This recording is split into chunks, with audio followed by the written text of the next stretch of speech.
금융당국이 수년째 대출 갑질 근절을 위해 노력하고 있지만 일선 영업 현장까지는 손이 미치지 못하고 있습니다. 이 대출 갑질의 근본적인 이유로 은행의 단기 성과주의가 꼽히고 있는 가운데 금융당국 책임론도 제기되고 있습니다. 이어서 장슬기 기자입니다. 금융회사를 너무 신뢰했던 측면이 있었지만 조금 더 날카로운 시각으로 그런 감독 검사에 임하겠다는 다짐을.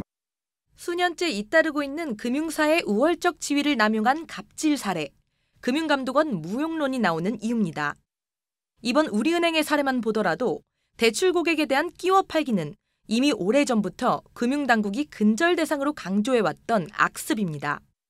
지난 2015년 금융당국은 꺾기와 같은 금융사의 우월적 지위 남용 행위를 보이스피싱 사기와 같은 수준의 민생침해 5대 금융악으로 지목한 바 있습니다.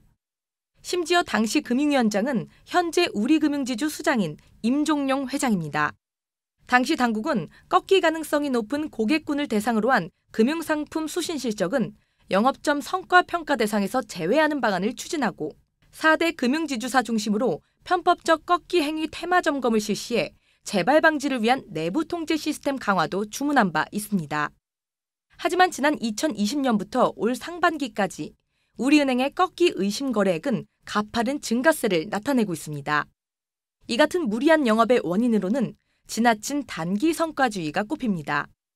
대출자 입장은 아무래도 약자다 보니까 금융기관이 강요하면 그걸 어쩔 수 없이 들어줄 수밖에 없는 거죠. 지나친 단기 성과 위주의 평가를 하다 보니까 불법, 편법 이런 거를 갖다가 가릴 여유가 없어요, 사실은.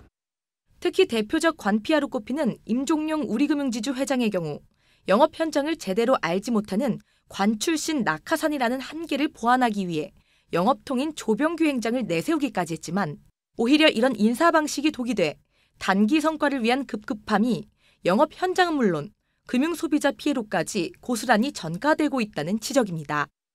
한국경제TV 장슬기입니다.